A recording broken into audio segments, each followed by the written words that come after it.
Ciri nur sudah masuk ke dalam diri, ada perasaan tenang. Nur itulah yang tersimpan dalam huruf-huruf yang ada dalam surat Al-Kahf. Terutama 10 ayat pertama dan 10 ayat terakhir. Ya. Nur itu membuat ada kasyaf. Apa arti kasyaf? Kasyaf itu penyingkapan. Puasa itu lahir batin. Jangan hanya puasa, makan minum. Kalau itu mah gampang. Cukup diet aja. Tapi kalau puasa lahir batin, tidak membiarkan kolbu kita berbuka. Inilah berbukanya kolbu ketika tertarik kepada selain Allah Subhanahu wa ta'ala. Gak apa-apa antum bergelimang harta, gak apa-apa. Mobil ganti-ganti silakan, rumah nambah terus silakan. Ada lagi yang nikah terus. Silakan. Yang penting kolbunya ma'allah. Apabila masuk ke dalam kolbu, maka akan tersingkaplah pandangan kolbu. Itu kalau nur masuk ke dalam kolbu. Tersingkapnya kolbu bukan berarti dia akan melihat sosok. Belum tentu. Atau belum tentu dia melihat cahaya. Tapi dia merasa tenang. Coba lihat anak kecil, kalau lampu mati takut nggak? Maka anak kecil senang kalau lampunya hidup. Nah, ciri-ciri nur sudah masuk ke dalam diri, ada perasaan tenang. Ya. An-nur lahul kasyaf. Ini dia. Nur, cahaya. Apa itu cahaya? Sesuatu ciptaan Allah yang membuat engkau dapat melihat objek di sekitarmu. Itu disebut cahaya. Ada cahaya pagi ini? Bisa dari lampu, bisa dari mana-mana. Ya. Jika seandainya suatu saat cahaya-cahaya ini hilang, kolbu masih bercahaya nggak? Nanti ada masa, saya bukan nakut-nakutin, tapi Nabi SAW mengabarkan akan ada masa krisis. Di saat itu datanglah Sang Maha Pembohong. Jika ada yang maha benar Allah, ini maha pembohong. Surganya neraka, nerakanya surga. Cahayanya kegelapan, kegelapannya cahaya. Dia menawarkan cahaya palsu. Gimana cara jawabnya? Maka kita harus punya nur yang ini. Nur apakah ini? Nur ma'rifatullah. Nur tauhid kepada Allah Subhanahu wa ta'ala. Nur itulah yang tersimpan dalam huruf-huruf yang ada dalam surat Al-Kahf. Terutama 10 ayat pertama dan 10 ayat terakhir. Ya. Beberapa waktu lalu saya menyampaikan, karena perintah guru, menyampaikan kalau kamu mimpi ini sampaikan. Bahwa saya mimpi sosok sang pembohong itu. Bahwa dia sudah tidak dirantai. Sebelum itu saya mendengar seorang yang soleh juga mengatakan, ini ada riwayat, ada kabar dari Al-Habib Umar. Guru dari guru-guru kita semua, Habib dari Habib kita semua. Tapi ternyata sampai hari ini kita belum mendengar bahwa beliau bermimpi seperti itu. Maka saya pun kemudian merevisi dan mencabut syawahid itu, tambahan itu. Tapi mimpi saya tidak cabut. Itu mimpi saya. Ya, yang percaya silakan, yang nggak percaya nggak apa-apa. Ini kan cuma mubasyarat. Intinya bukan di situ. Intinya adalah pesan Rasulullah bahwa setiap nabi mengingatkan umatnya mengenai kedatangan si pembohong. Itu intinya. Jadi jangan gagal fokus. Ya. Kalau salah saya sudah minta maaf. Ya. Masa nggak move on juga. Ya.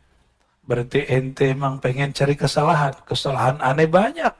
Ya, nggak usah dihitung atu-atu, banyak sekali. Karena lisan ini mahallul khata, ya. Memang tempat banyak salah. Ya. Maka kita selalu minta kepada Allah supaya meluruskannya. Amin ya Rabbal Alamin. Nur itu membuat ada kasyaf. Apa arti kasyaf? Kasyaf itu penyingkapan.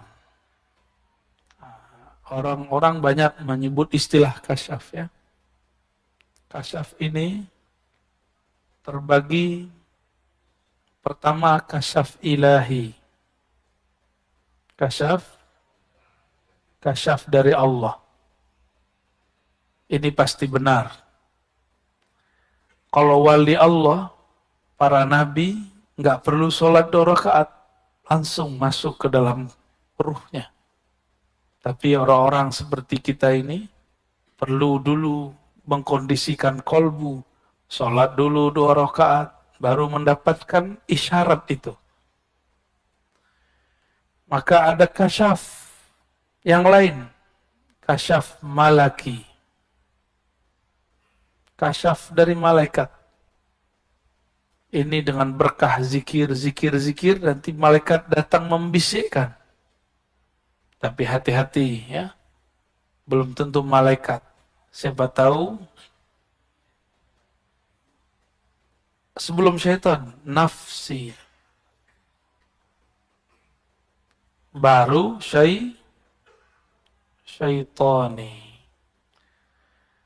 Kalau nafsi, tinggal dicek jiwa dia yang mana. Apakah jiwa dia jiwa yang buas atau jiwa yang tamak. Jika isinya duit, makan, dan sejenisnya itu, berarti dalam dirinya ada gejolak-gejolak syahwat duniawi. Jika kalau dia zikir, hancurkan, bunuh, gitu ya, serang. Berarti dalam dirinya ada aib, ada nafs, si bayi, buas. Tapi jika di dalamnya ada strategi menghancurkan orang secara halus, maka orang ini syaitani. Ciri-cirinya buka aib orang lain. Ya, itu syaitani. Maka kasyaf yang membuka aib, membuat perpecahan, ini dari syaitan. Ini dari syaitan, ya. Gimana perasaannya, Pak? Ada orang mimpi kita, tapi dia melihat di jidat kita ada lafaz kafir. Perasaan kita gimana? Sedih kita. Ya. Kita yang mimpi begitu, katakan, ini mimpi dari syaitan. Oh, lagi zikir, katakan, syaitan lebih lama zikir daripada kamu. Ya, jadi kalau itu terjadi pada antum, jangan percaya. Sama, antum mimpi ngelihat ada lafaz Allah di jidat orang, belum tentu juga benar. Ya, supaya itu cara iblis untuk menipu kita, supaya kita percaya dengan orang itu, padahal dia bukan orang yang benar. Ini, kalau kasyaf ilahi, ini yang disebut ihsan, musyahadah, muraqabah. Ini para wali-wali Allah yang spesial. Sedangkan malaki, ini wali-wali Allah biasa. Jadi wali Allah juga ada tingkatannya, sebagaimana malaikat juga ada tingkatannya. Kalau malaki, turunnya ke kolbu. Dia masuk kolbu. Sedangkan jika itu dari syaitan, membuat was-was dan gelisah. Di masa Rasulullah ini terjadi semua. Rasulullah hanya menerima mimpi orang yang dari ilahi atau malaki. Saya sudah sering menyebutkan bahwa para sahabat itu setiap ba'da subuh setoran mimpi. Cuma jumlah sahabatnya belum sebanyak ini. Ya. Ini berapa nih orang nih? Dan tidak semua sahabat bermimpi. Sampai-sampai Abdullah bin Umar yatamanna birru'ya. Berharap dia punya mimpi. Apa kata dia? Coba kalau saya mimpi. Dia kalau ada orang mimpi, datang ke Nabi, Nabi takbir. Maksudnya apa? Menceritakan mimpi sudah biasa di zaman Rasulullah Sallallahu Alaihi Wasallam. Maka saya aneh kalau ada orang mengatakan itu bukan uslubnya Habib Umar, gitu. Itu bukan, kalau wali pasti uslubnya salah satunya mimpi. Salah satu dari uslub walaya adalah menghargai mimpi. Mungkin kalau kita berhusnuzon, bukan uslub beliau, bukan metodologi beliau jika berdakwah menceritakan mimpi. Kalau itu saya percaya. Tapi kalau wali tidak menghargai mimpi, saya tidak percaya. Ya, semua wali menghargai mimpi karena mimpi itu terjemahan kolbunya. Kolbunya lagi benar, tinggal dicek mimpinya apa. Dan hebatnya wali-wali Allah, mereka sadar dalam keadaan mimpinya. Ya, bisa sadar dalam mimpinya. Dalam mimpi itu akan datang ada wali-wali palsu, mursyid-mursyid palsu, itu bisa dicek, Pak. Bisa dicek. Ada cara-caranya, ya. Ini macam-macam daripada kasyaf, ya. Kalau yang mau nulis silahkan ditulis ya, saya hapus. Sekarang basirah. Apa beda nur dan basirah? Meskipun nur sudah dapat, tapi kalau basirahnya nggak benar, basirah itu adalah pandangan batin. Ini basirah. Ini pelajaran besar, saya tidak ingin mengungkap kesalahan. Cuma ini pelajaran besar yang diekspos. Masalah mimpi, masalah kasyaf. Masih ingat berapa tahun yang lalu, pemilu. Salah satu ustadz kita yang sangat alim, mendengar juga orang soleh. Sama kasus ya, nggak jauh beda dengan saya. Ya. Coba ini masuk ke ranah politik. Bahwa orang soleh ini menyebut nama salah satu calon 5 kali. Benar? Itu kasyafnya benar. Kasyafnya benar. Tapi yang menerjemahkan kasyaf ketika dibukakan satu kejadian, antum melihat satu kejadian masing-masing beda-beda nggak? Contoh, ini contoh nih. Saya kan ditanya orang mengenai video Gus Yakut tuh. Masalah azan. Kalau orang Bintaro mah udah biasa, ya nggak? Benar nggak? Ini Puri Bintaro nggak ada Pak, suara mic keluar.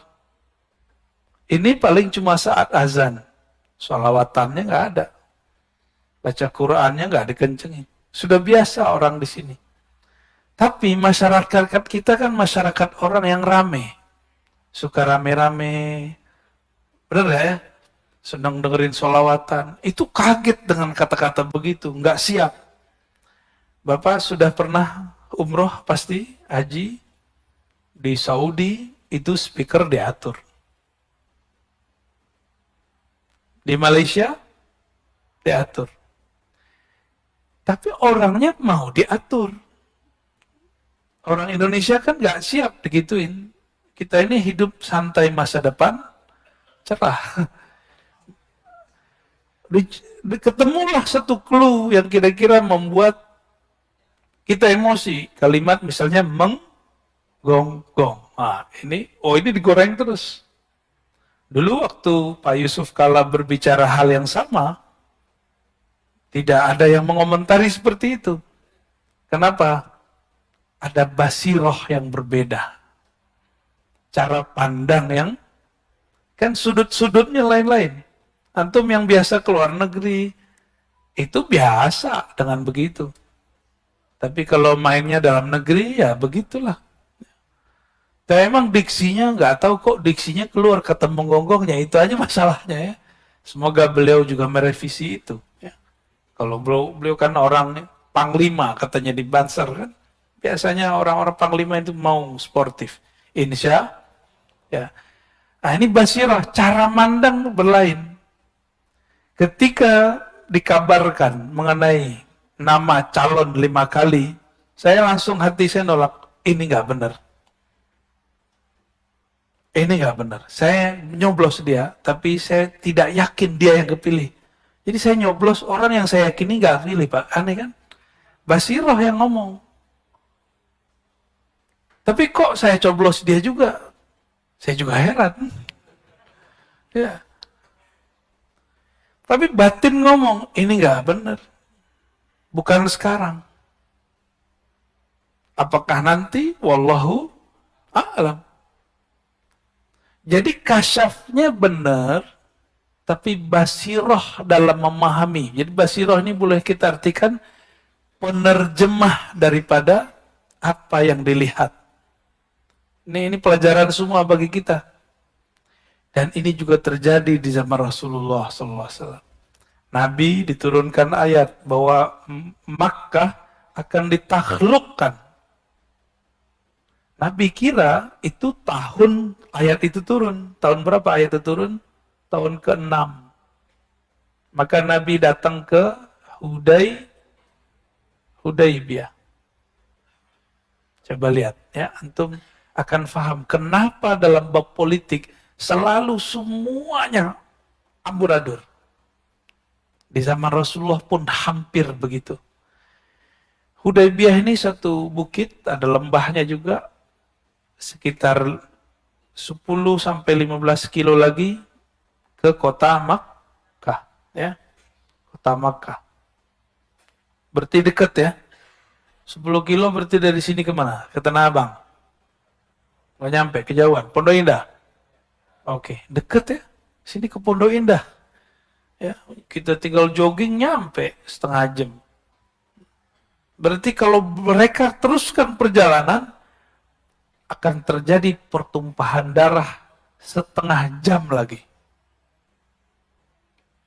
Jumlah umat Islam lebih banyak daripada kafir Quraisy yang sudah tua-tua. Jadi itu yang nolak umat, yang menolak Nabi Muhammad, wong tua. Orang tua yang gak mau berubah, meninggalkan agama lamanya, yaitu menyembah Lata, Uzza, dan sejenisnya. Tahun keberapa itu? Ayatnya turun tahun ke-6. Nabi kira itu tahun tersebut. Tapi ternyata di ayatnya ada kalimat insya Allah. Ini level Nabi loh. Level Nabi, wahyunya masih dikunci dengan lafaz insya Allah. Kalian akan memasuki tanah haram pada tahun mereka ini insya Allah. Tiba-tiba kafir Quraisy menghadang Rasulullah dan mengatakan, siapa yang bilang ente Muhammad Rasulullah? Ente Muhammad bin Abdullah. Kalau ente Muhammad Rasulullah, dari dulu kami izinkan engkau di sini. Terus gimana? Kita buat perjanjian, kata mereka.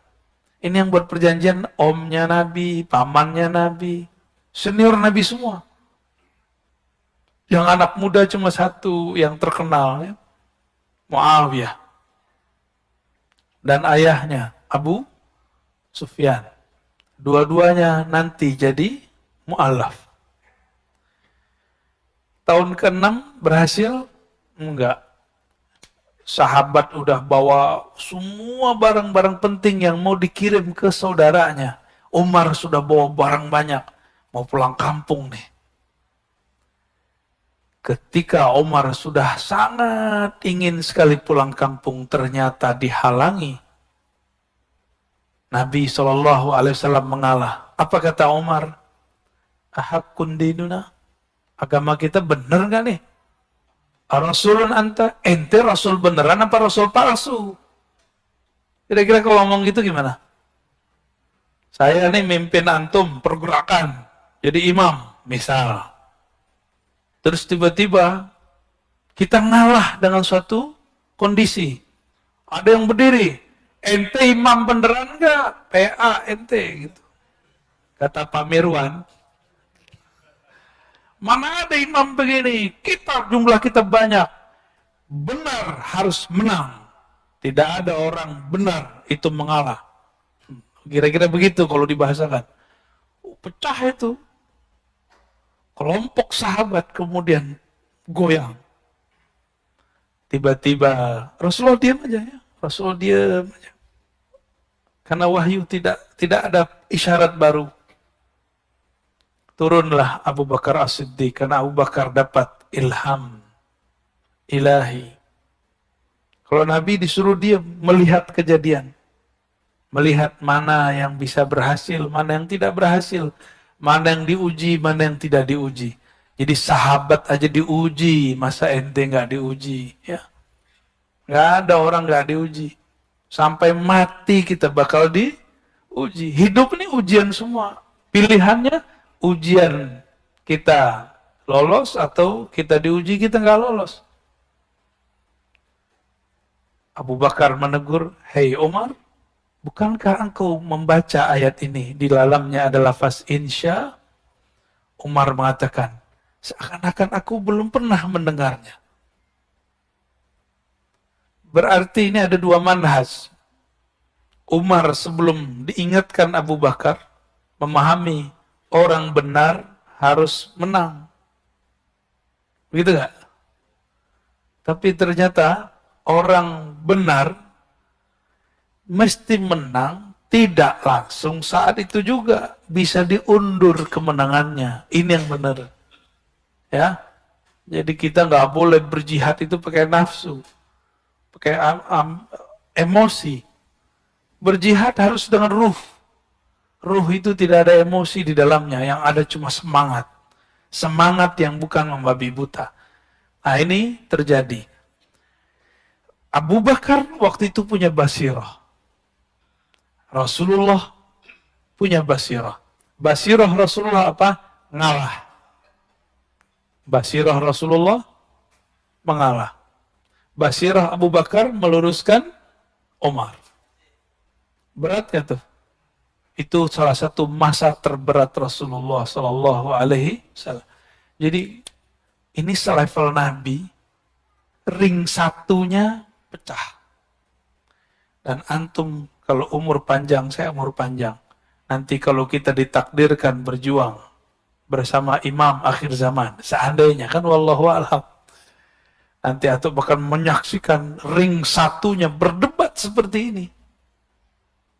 Kalau mereka tidak ahlul kasyaf, dan yang kedua tidak ahlul basirah, bagaimana cara lahul hukmu, bagaimana nanti akan memutuskan kasyafnya?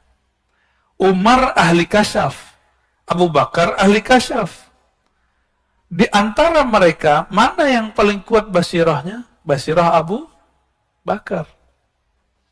Jadi tidak semua ahli kasyaf itu benar cara terjemahannya. Ini kita ingatkan jauh-jauh hari. Karena nanti politik ke depan mungkin nanti akan melibatkan orang-orang itu lagi. Melibatkan ahli-ahli kasyaf. Siapa tahu nanti ahli kasyafnya nambah, ya kan? Bikin rumit nanti masalahnya.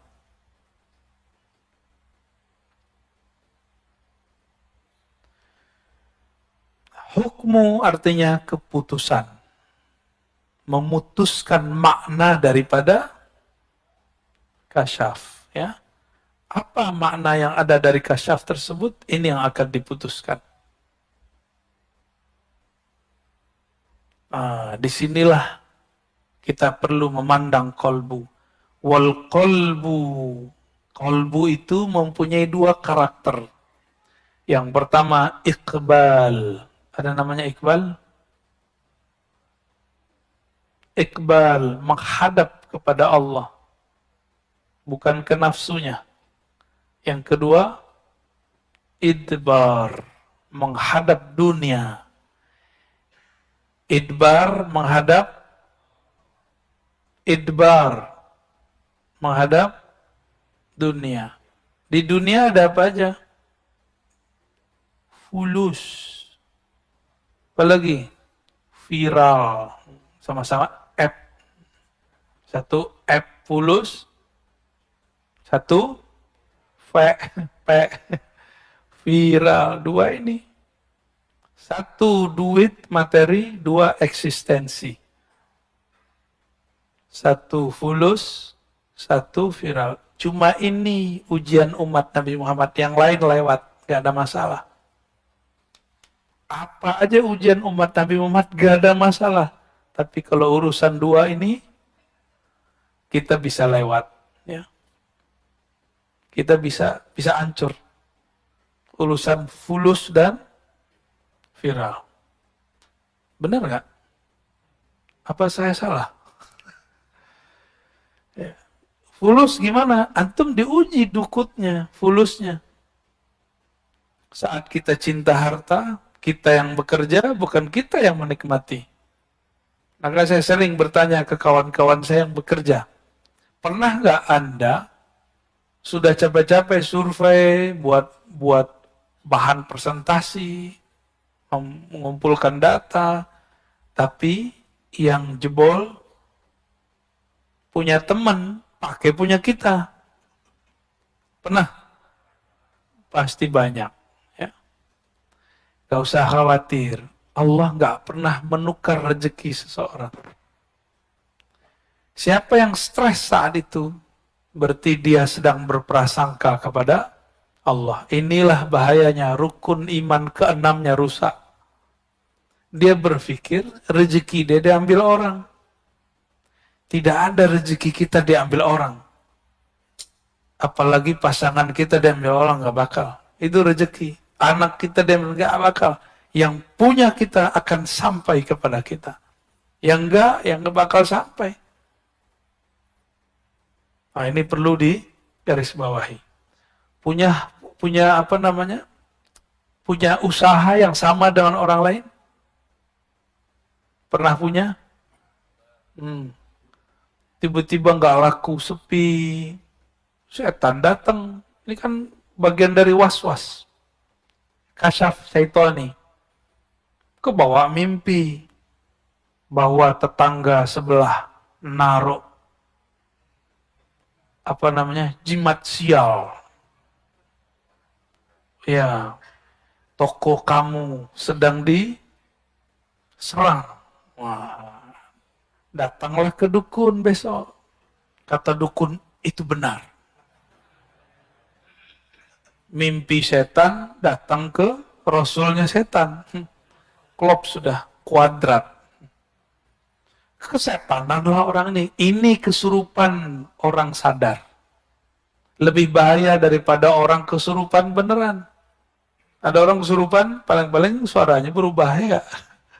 Ya, tegang-tegang dikit ya, cowel ya, sadar insya Allah. Tapi kalau yang kayak tadi, itu kesetanan. Dia sadar, tapi dia sedang kesetanan. Dan itu lebih berbahaya. Ya.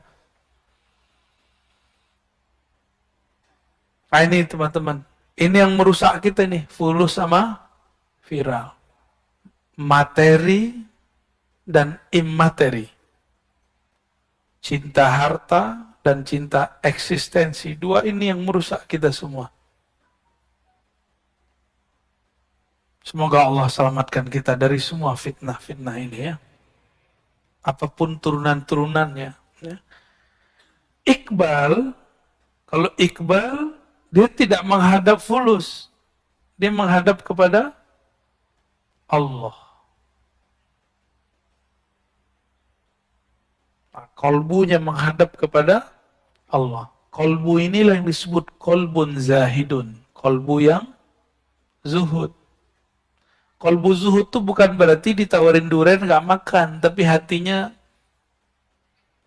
pengen, ya Allah, durian ini kayak enak nih. Lagi, maaf bang, lagi puasa gitu.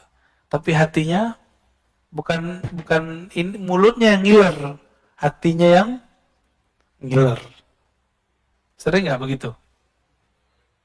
Antum kalau gitu batalin aja puasanya. Itu sudah berbuka namanya, tapi batinnya. Maka kalau puasa itu lahir batin. Jangan hanya puasa, makan minum. Kalau itu mah gampang. Cukup diet aja. Tapi kalau puasa lahir batin, tidak membiarkan kolbu kita berbuka. Inilah berbukanya kolbu ketika tertarik kepada selain Allah Subhanahu wa ta'ala. Gak apa-apa antum bergelimang harta, gak apa-apa. Mobil ganti-ganti silakan, rumah nambah terus silakan. Ada lagi yang nikah terus. Silahkan.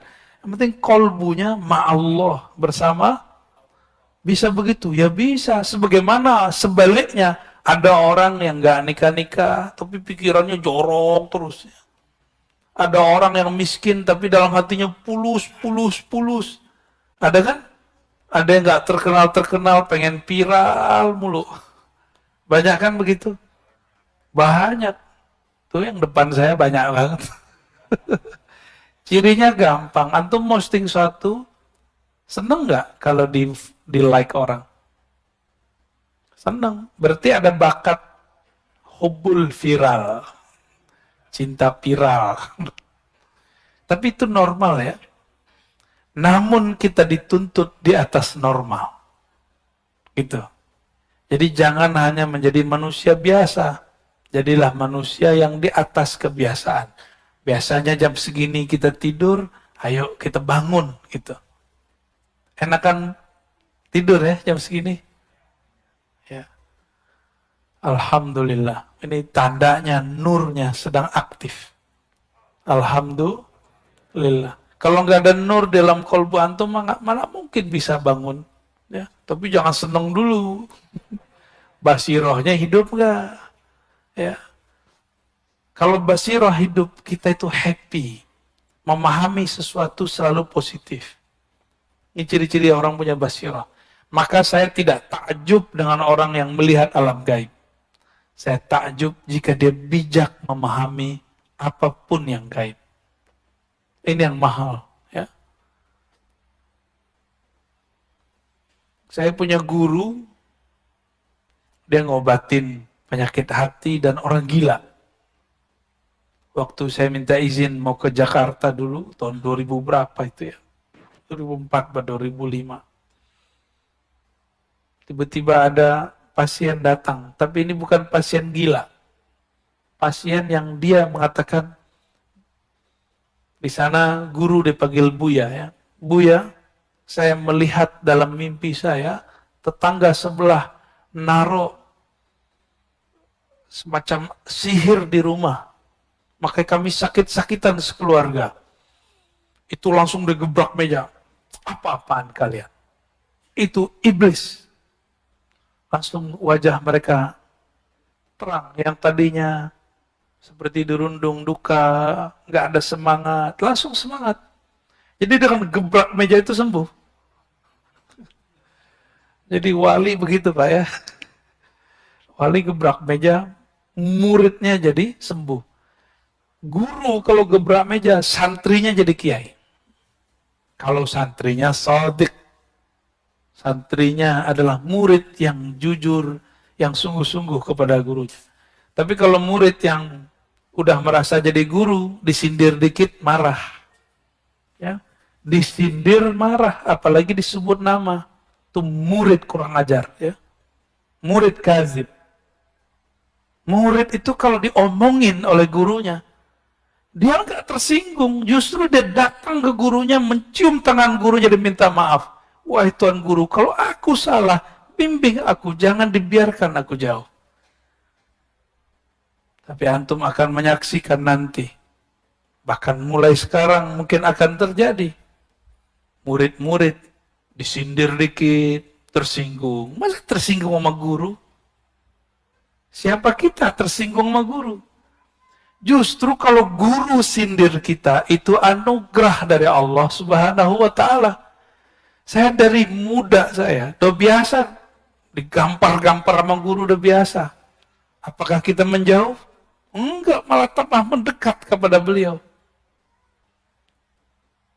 Kita dulu salah nulis, dibilang jahil ente. Kita datang, ya Sayyidi, ana jahil. Betul saya jahil. Tolong bimbingan engkau. Oh tenang, saya bimbing. Jadi orang bisa baca kitab yang tidak ada barisnya, khusus untuk antum ada yang kasih baris. Ya. Ini dua versi, ada yang tanpa baris, ada yang pakai barisnya. Jadi bisa baca kitab Pak. Guru kalau marah itu berkah. Ghadabus syekh barakatul lil muridin. Ya. Marahnya guru, sindirannya guru itu berkah bagi murid. Jangan tersinggung ya. Kan dari kapan hari aneh sindir mulu politik antum kan? Aneh kan juga lagi menghantam diri sendiri. Karena ya begitulah. Itu cara kita. Tapi tidak sedikit yang tersinggung, baper ya. Maka yang enggak ya sudah. Yang mau dibimbing, ayo kita lanjut. Yang mati itu jasad. Jasad Bapak kalau mati, mati sudah. Tapi Bapak tunggu nanti. Kalau jasad ini mati, ruh Bapak masih hidup. Dan itu bisa koneksi sama saya. Bisa koneksi sama orang. Kalau orangnya dia wali Allah, Bapak datang ke dia ngerti. Datang nih yang nanya dulu nih. Karena ruh mengenal ruh, kolbu mengenal kolbu, akal mengenal akal. Contoh gampang gini, Bapak pintar bahasa Inggris. Ada orang ngomong bahasa Inggris. Ini British nih. Ini Britishnya gaya-gayaan nih. Ini American nih. Ini gaya-gaya English jiran nih ya. Singapura. Kan unik-unik tuh ya. Ada juga ala Hong Kong kan. Ada yang Filipina juga. Wah, sama. Kami bahasa Arab juga sama. Orang kalau dengar, ini Arab gontor nih. Ya. Dengar lagi. Wah, ini Arab Jawa nih ya. Alhamdulillah. Ada lagi orang Sumatera. Bismillahirrahmanirrahim. Rahman. Rohnya jadi ra semua, Pak. Wah, orang Sumatera nih ya. Tuh orangnya tuh. Kalau baca Assalamualaikum dengerin deh Pak, lucu Pak. Assalamualaikum warahmatullahi wabarakatuh. Kita jadi ngerti karena sering dengar. Orang-orang yang ahli rohani, mereka sudah terlatih rohaninya. Meskipun tubuh ini sudah hancur, dia masih hidup. Dan ahli-ahli rohani ini, sebelum meninggal, dia sudah meninggal duluan. Ini yang disebut mati sebelum. Makanya Sayyidina Umar diberi gelar oleh Nabi Muhaddatsun. Orang yang diajak Allah bicara. Jangankan cuma ruh, Allah aja bicara sama dia. Makanya ada 3 hukum dalam Al-Quran, itu lewat kalam Umar.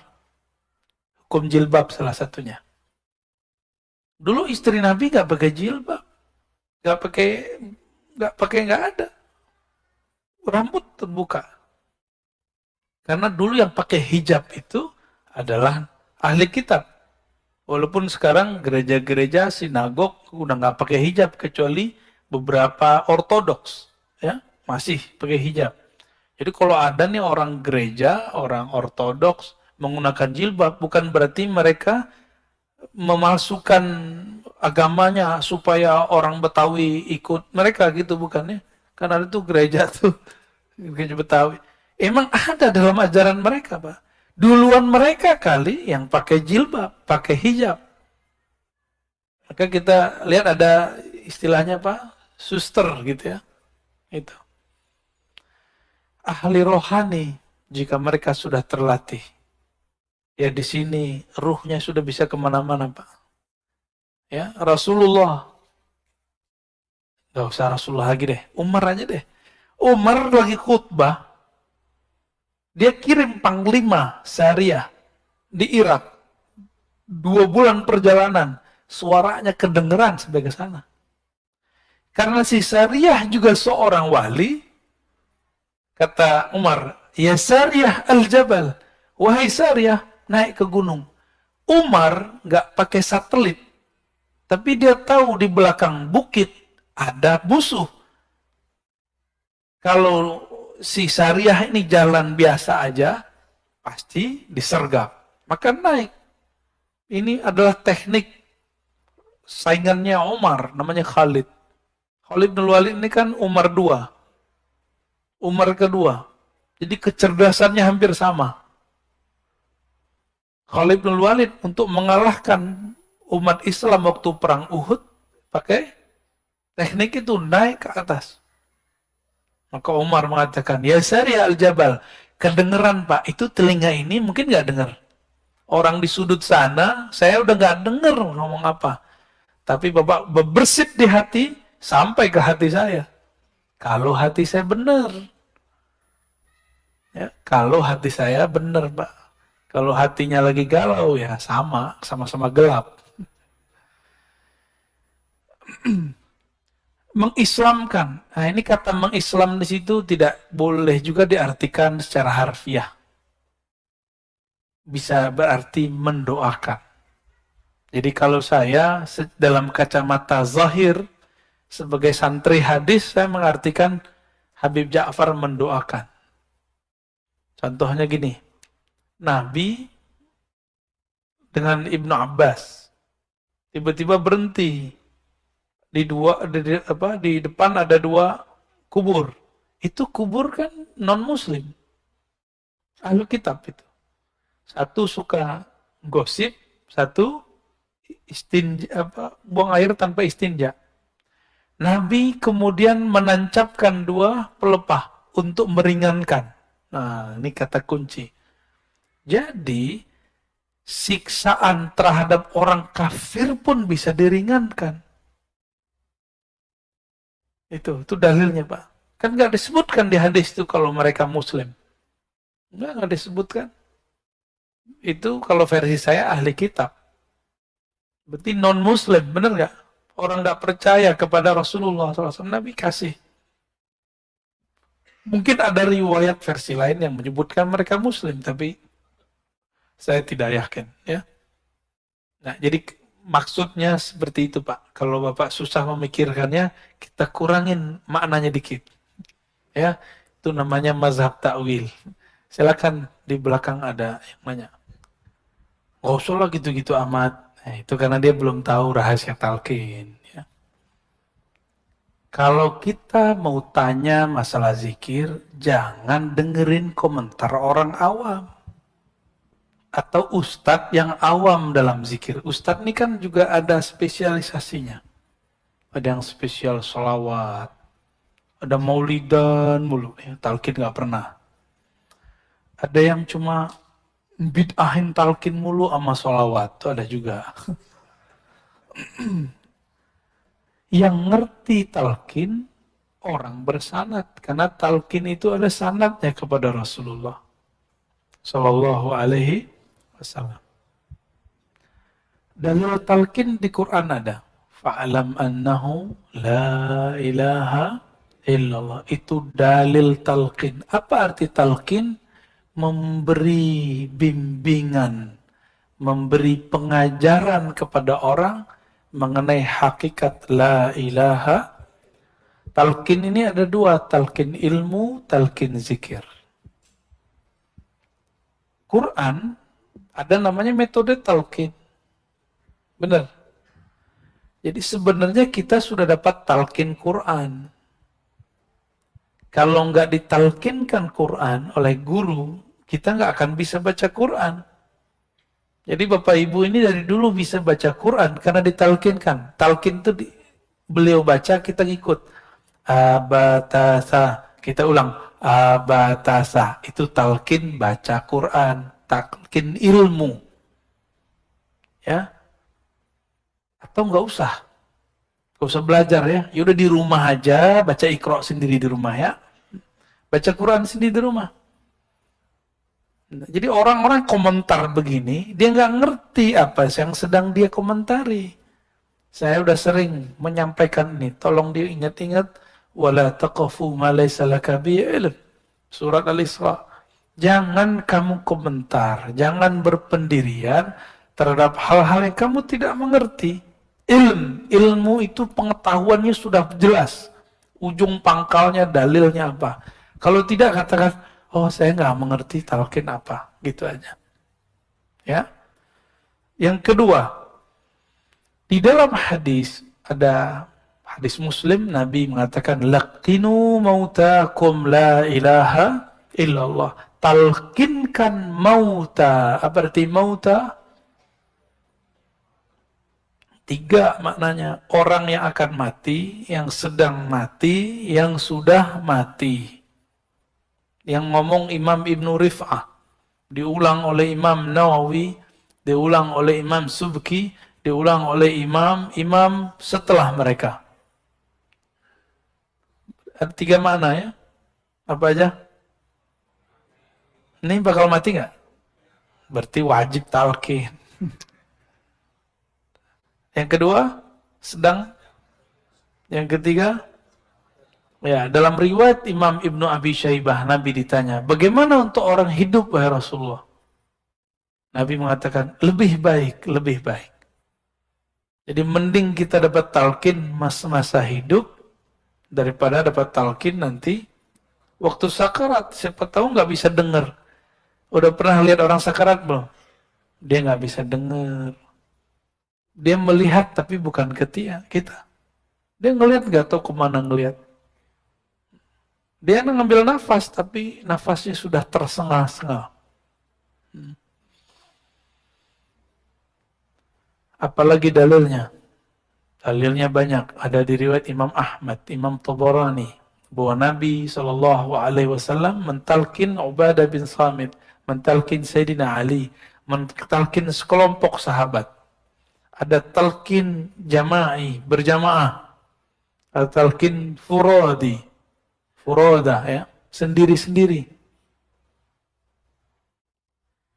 Gak tahu nih ahwalnya datang kapan nih saya mentalkin di sini. Tapi beberapa kawan sudah ya. Karena mereka mau ngikutin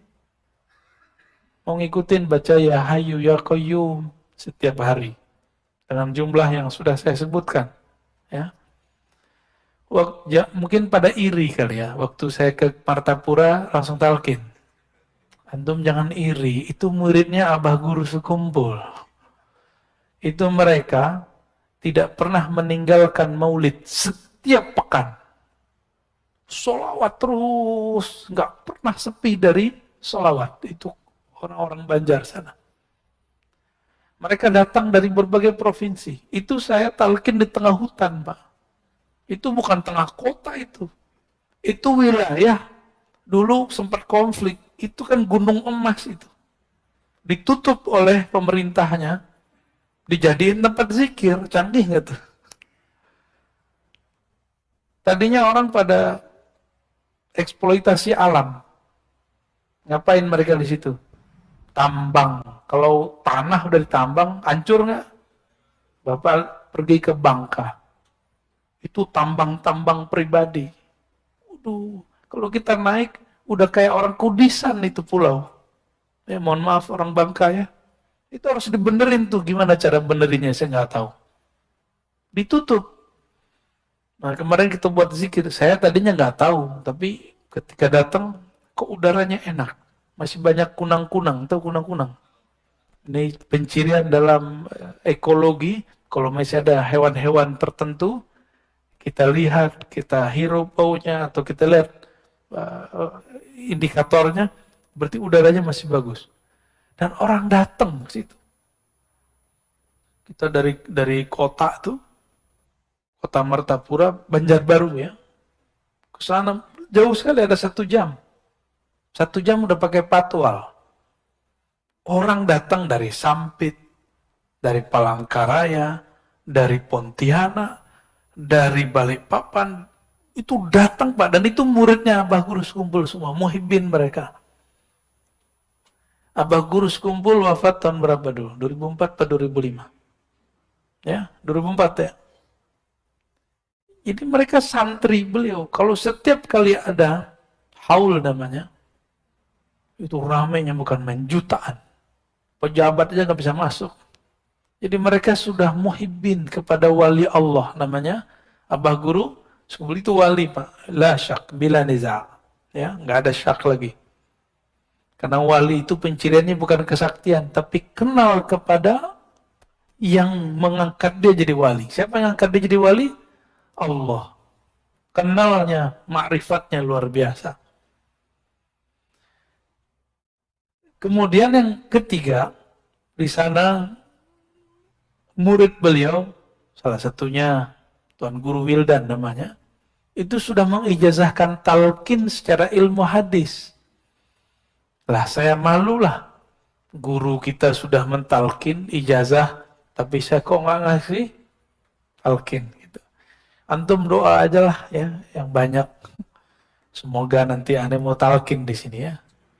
Ya, insya Allah sekali sebulan kalau umur kita panjang, kita nanti akan ada masa kita talqin zikir di sini. Ya, tahu kenapa saya belum talqin juga? Karena masih ada sir yang masih belum terima. Masih ada mikir. Kayak tadi, ya zikir-zikir aja kayak habis sholat gitu. Dia lupa, dia zikir ba'da sholat itu juga ditalkinkan oleh imam. Itu talkin tuh, imam mengatakan astagfirullah, astagfirullah. Itu talkin itu Pak. Cuma talkin am, bukan talkin khas. Talkin yang dimaksud talkin khas, walaupun berjamaah. Ini berjamaah nih, tapi tekniknya khusus. Kalau am, imamnya baca sendiri, kita ngikut. Kalau khas, dibimbing kata per kata, lafaz per lafaz. Insya Allah, ya doa aja lah ya. Kalau nggak sempat ya, semoga husnul khotimah semua.